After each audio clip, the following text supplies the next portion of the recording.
இப்போது புதிய அறிமுகம் ஆச்சி ஹோட்டல் சாம்பார் 50 கிராம் ரூபாய் 20 மட்டுமே. Holidays-nale, adu namma GT Holidays da. GT Holidays, South India's #1 travel brand. You know you are special when you're with GT Holidays.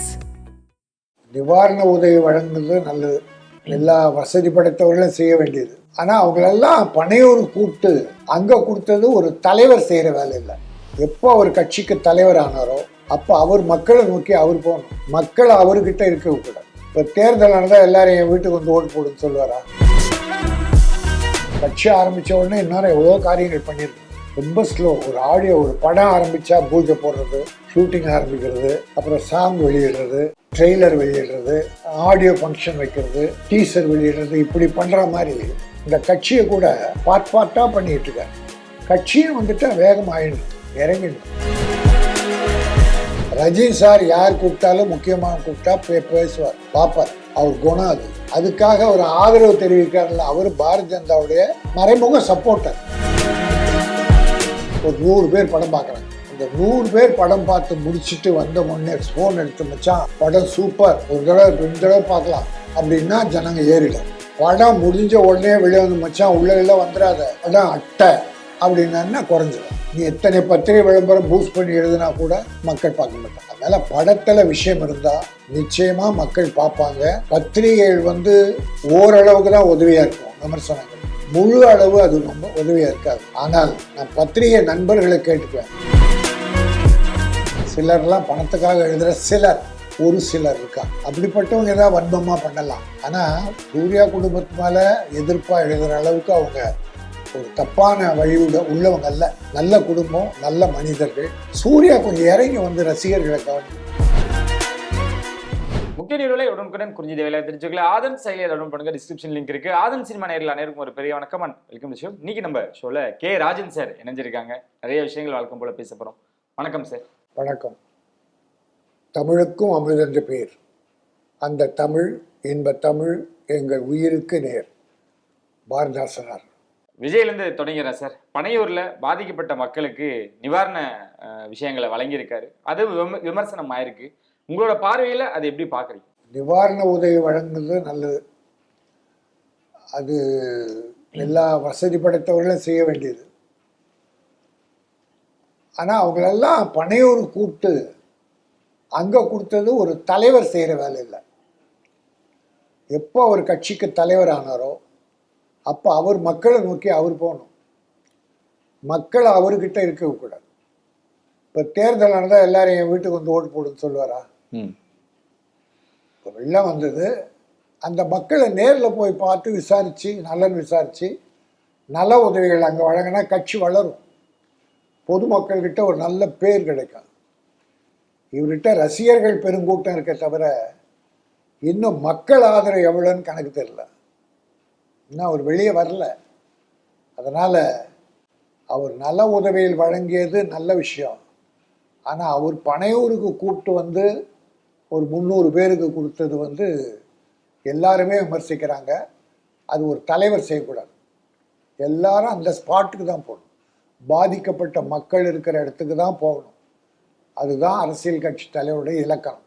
ஆனால் அவங்க சொல்லக்கூடிய காரணங்கள் கூட்ட நெரிசலாயிரும், உங்ககிட்ட ரொம்ப ஃப்ரீயா பேச முடியாது. என்ன ஃப்ரீயாக பேச? அங்கே மட்டும் என்ன ஃப்ரீயாக பேசிட்டாரு? யாருக்கிட்ட ஃப்ரீயாக பேசுகிறாரு? அதெல்லாம் இல்லை, அரேஞ்ச் பண்ணணும். இல்லை, அங்கே போன மக்கள்கிட்ட உட்காந்து மன்னிச்சிங்க, அங்கே என்னால் நேரில் வந்தோம்னா கூட்டம் குமிஞ்சிரும், உங்ககிட்ட கொஞ்சம் குவியணும். ஒரு தலைவரை பார்க்க மக்கள் அதுக்கு ஆர்கனைஸ் பண்ணணும். தொண்டர்களை ரெடி பண்ணணும். அவங்க தொண்டர் அவரை அரணா அமைஞ்சிக்கணும். இதுதான் இயற்கை. எம்ஜிஆர் ஒரு 10 ஸ்டண்ட் நடிகர்கள், தர்மலிங்கன்னு ஒருத்தர் இருந்தார், அது தலைமையில் 10 ஸ்டண்ட் நடிகர். எந்த ஊருக்கு போனாலும் அவங்க போயிடுவாங்க, அப்படி சுற்றி வளைச்சிக்குவாங்க, கிட்ட நெருங்க முடியாது எம்ஜிஆரை. ஆனால் மக்கள் கூட தான் இருப்பார். அதனால் விஜய் அப்படி அரேஞ்ச் பண்ணணும்.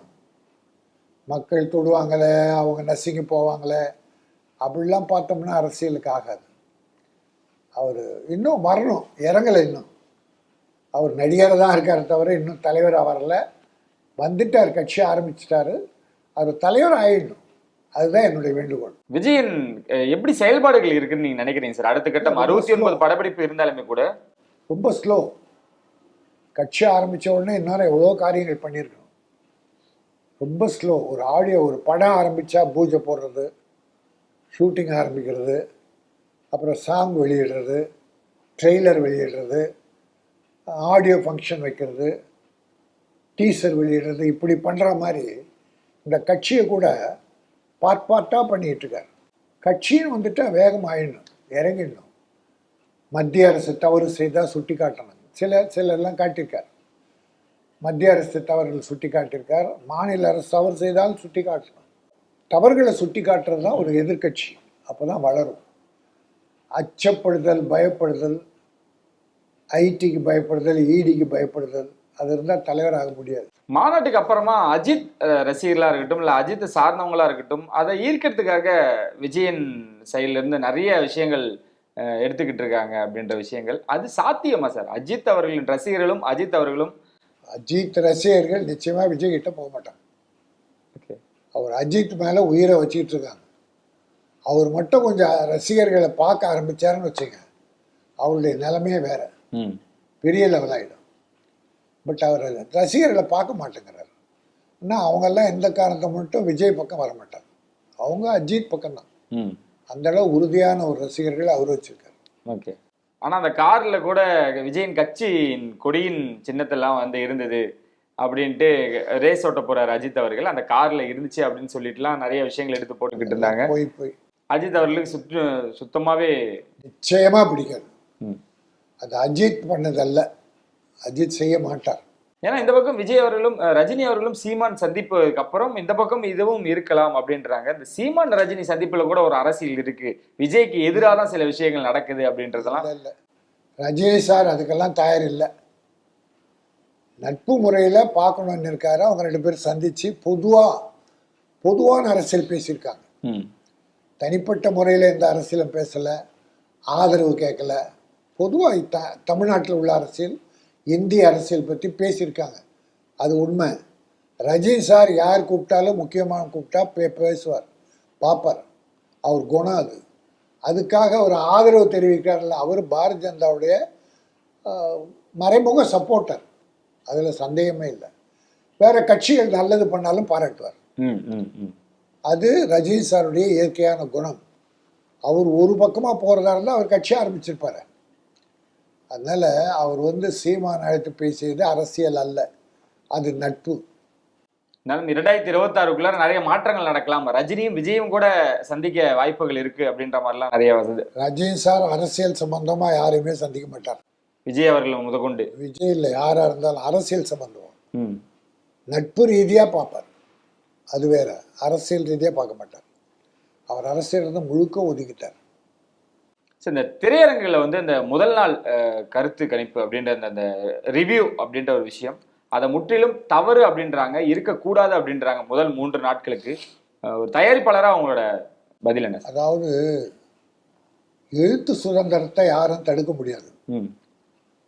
விமர்சனம் ப்ரொடியூசர் தான் ப்ரிவ்யூ போடணும், ரிலீஸுக்கு முன்னாலே போடணும். பல ப்ரொடியூசர் ரிவ்யூ முதல்ல எழுதுன்றாங்க. அதனால அது நல்ல மாதிரியா எழுதுறதுனா நல்லது.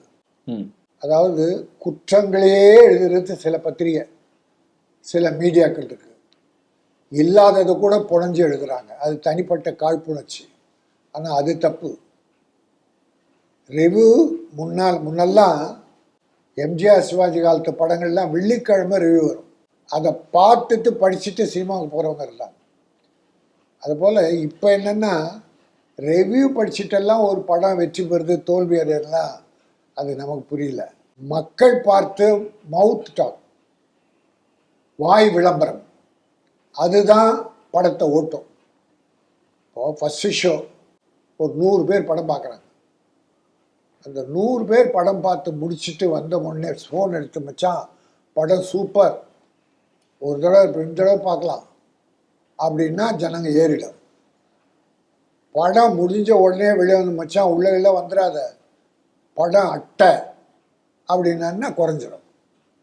நீ எத்தனை பத்திரிகை விளம்பரம் பூஸ்ட் பண்ணி எழுதுனா கூட மக்கள் பார்க்க மாட்டாங்க. அதனால் படத்தில் விஷயம் இருந்தால் நிச்சயமாக மக்கள் பார்ப்பாங்க.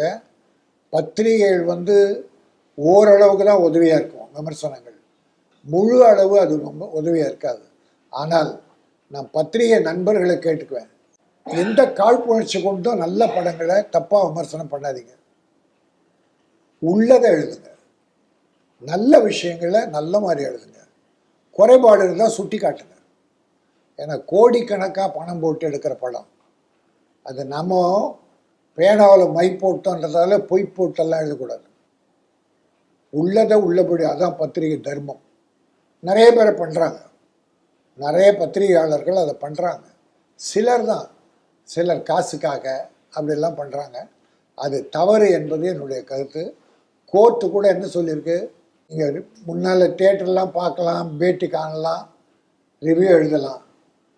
தப்பாக இருந்தால் கோர்ட்டில் போலீஸ் ஸ்டேஷனில் கம்ப்ளைண்ட் பண்ணுங்கள், தகவல் கொடுங்க, புகார் கொடுங்க, கேஸ் போடுங்க அப்படின்னு சொல்லியிருக்காங்க. அதை தான் பண்ண முடியும், வேறு ஒன்றும் பண்ண முடியாது. பத்திரிகை சுதந்திரத்தை யாராலும் கெடுக்க முடியாது.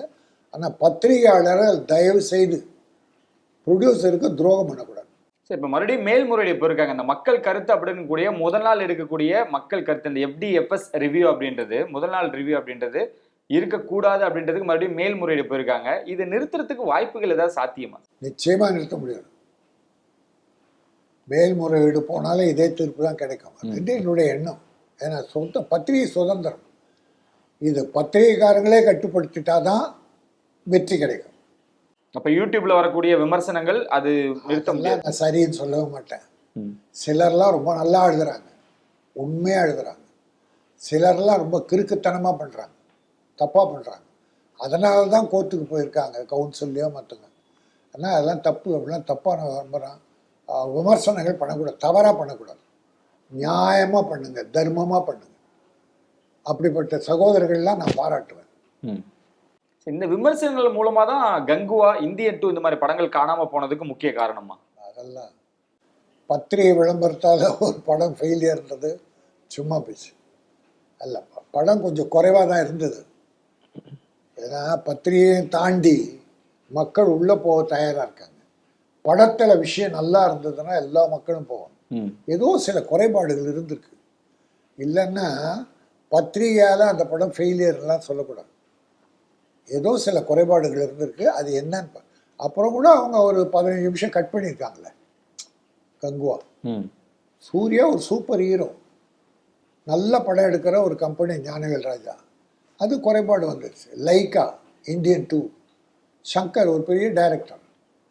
அதனால் இப்போ ஏதோ மாற்றங்கள், ரசிகர்கள்கிட்ட ஒரு மாற்றங்கள் இருக்குது. அதனுடைய ரிசல்ட்டு தான் தவிர பத்திரிகை விமர்சனத்தால் படம் ஃபெயிலியர்ன்றது என்னால் ஏற்றுக்க முடியல. ஆனால் பத்திரிகைக்காரங்க தர்மத்துக்கு மீறி தப்பாக ஒரு படம் கெட்டு போகிற அளவுக்கு எழுதக்கூடாது. சரி, உங்கள் நண்பர்னால கேட்குறேன், சூர்யா அவர்கள் மீதும் சூர்யா குடும்பத்தின் மீதும் தனிமனித தாக்குதலோ இல்லை ஒரு காழ்ப்புணர்ச்சியோ இருக்குதுன்னு நினைக்கிறீங்களா? இல்லை, அவங்க யாருக்கும் விரோதியே இல்லையே. ஏன்னா ஜெய்பீம் படம் வந்ததுலேருந்து ஜோதியா அவர்கள் ஒரு மேடையில் நீங்கள் கோவிலுக்கு பண்ணக்கூடிய செலவுகளை பள்ளிக்கூடத்துக்கு பண்ணுங்க அப்படின்னு சொன்னதுலேருந்து ஒரு எதிர்கூட்டம் செயல்பட்டுக்கிட்டே இருக்குன்னு நினைக்கிறீங்க? அதை வச்சு ஒரு பெரிய எதிர்ப்பெல்லாம் இல்லை. அது ஒரு எந்த தகராறுலையும் தவறுகளிலும் ஈடுபடாத ஒரு குடும்பம். என்னன்னா ரொம்ப ரிசர்வ் டைப் சூர்யா ரொம்ப ரிசர்வ் டைப். ரசிகர்களை கூட அதிகமாக மீட் பண்ண மாட்டார். அப்புறம் ஓடிடிக்கு படங்களை கொடுக்க ஆரம்பித்தாங்க, தியேட்டருக்கு இல்லாமல். அப்போ கொஞ்சம் ரசிகர்களே இழந்துட்டாங்க.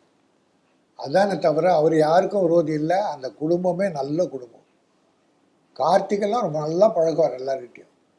அதனால் அவங்க குடும்பத்து மேலே பழி வாங்குற எண்ணம் யாருக்கும் கிடையாது. இல்லை, இப்போ சமீபத்தில் ஜோதியா சூர்யா அவர்களும் ஒரு கோவிலுக்குலாம் போய் அர்ச்சனை பண்ணிக்கிட்டு இருக்காங்க, அதையும் எடுத்து போட்டு இப்போ மட்டும் உங்களுக்கு கோவில் தெரியுதா அப்படின்னு நிறைய விமர்சனங்கள் எழுதிக்கிட்டே பண்ணிக்கிட்டு இருப்பாங்க. அது யார் என்ன பண்ணுறது? அது ஏதாவது ஒரு உள்காரணம் இருக்கும். ஒன்று பண விஷயமா இருக்கலாம். சிலர்லாம் பணத்துக்காக எழுதுகிற ஒரு சிலர் இருக்காங்க.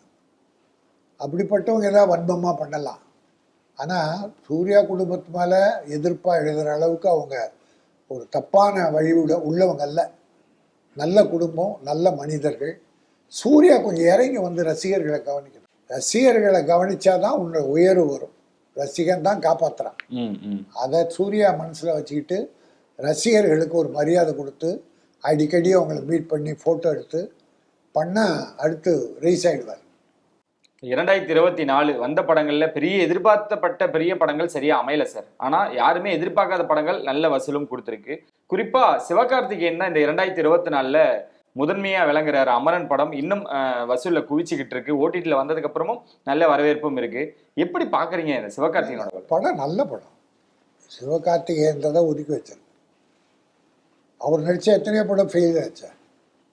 ஆனா இந்த படம்னா விஷயம் இருக்கு, நல்ல பிரமாதமா இருக்கு, கதை இருக்கு, எடுத்த விதம் சிறப்பா இருந்தது, அவரை நல்லா நடிக்க வச்சிருக்காங்க. ரொம்ப எல்லாமே கலந்த ஒரு அற்புதமான கலவை ஒரு படம். ஒரு நல்ல படத்துக்கு என்னென்ன தேவையோ அத்தனையும் அமரன்ல இருந்தது. அதனால அந்த படம் மக்கள் ஏற்றுக்கிட்டு இப்போ ஒப்புவாராங்க. இதை விமர்சனம் தப்பாக எழுத சொல்லுங்களேன். படம் நிற்கிறாங்க, மக்கள் பார்க்காம போகிறாங்களா? பார்க்கலாம். விஷயம் இருக்கிறதால போய் தான் தீர்வாங்க. அதனால் ஒரு நல்ல படம். அப்படிப்பட்ட படங்களை மக்கள் பெருவாரியாக ஆதரிக்கிறார். ஏன் சின்ன படங்கள் எத்தனை வெற்றி பெற்றது? வாழைன்னு ஒரு படம், லப்பர் பந்துன்னு ஒரு படம். லப்பர் பந்து என்ன போச்சு? தினேஷ் ஹீரோ யாரு? சாதாரண இருக்கு. ஆனால் படம் சூப்பராக இருந்தது. மக்கள் ஹீரோ யாருன்னெலாம் பார்க்கல, கதை என்னன்னு பார்த்தாங்க, எடுத்த விதம் பார்த்தாங்க, ஆதரவு, பேராதரவு பெரியது. அதே மாதிரி சின்ன படங்கள் ஒரு 10 படம் இந்த ஒரு வருஷத்தில் வெற்றி படமாக அமைஞ்சது. பெரிய படங்கள் தோல்வி இருந்தது. அதனால கதை இருக்கணும்னு கேட்குறாங்க மக்கள். நல்ல கதை, அதை அழகாக எடுத்து சொல்லுங்க, நாங்கள் பார்க்குறோம். இதுதான் மக்கள் விருப்பம். அந்த சேருக்கு வந்துட்டாரா சார்? இந்த எப்படி சொல்றது, ஒரு 100 கோடி, இப்போ 300 கோடி தாண்டி அமரன் வசூல் வந்துகிட்டே இருக்கு. ஸோ சிவகார்த்திகேயன் அவர்கள் வந்துட்டாரா? அந்த அடுத்த விஜய் அப்படின்லாம் சொல்லிக்கிட்டு இருந்தாங்க. ஸோ அந்த ஒரு ரேஞ்சில் வந்துட்டார். வர்றதுக்கு வாய்ப்பு இருக்கு. அந்த இந்த ஒரு படத்தை வச்சு சொல்ல முடியாது. இன்னும் 2-3 படம் இதே ரேஞ்சு வந்ததுன்னா வந்துடுவார்.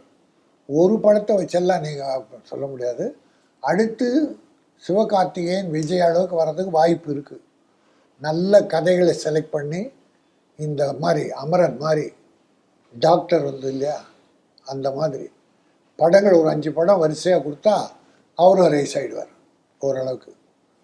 அதே மாதிரி விஜய் சேதுபதி அவர் ஹிந்தி தெலுங்கெல்லாம் போகிறத விட்டு தமிழில் மட்டும் கான்சன்ட்ரேட் பண்ணாருன்னா ஒரு அஜித் லெவலுக்கு அவர் இடம் பிடிக்க வாய்ப்பு இருக்கு. ஓகே, ஏன்னா நல்ல மனிதர். மகாராஜா கூட இப்போ சைனால கலக்கிட்டு இருக்கு. சைனா மகாராஜா நல்ல படம். அந்த மாதிரி 4 படம் வந்தால் அவரும் அஜித் தான், அஜித் லெவலுக்கு வந்துடுவாங்க. அதனால எதுவுமே வெற்றிடம்னு இல்லை, யாராவது ஒருத்தர் வந்துடுவாங்க. நன்றி, வணக்கம். ரொம்ப நன்றி சார். இன்னொரு நிகழ்ச்சியில் உங்களை சந்திக்கும் விழுந்து எடுக்கிறேன். நான் முரளி. நன்றி, வணக்கம்.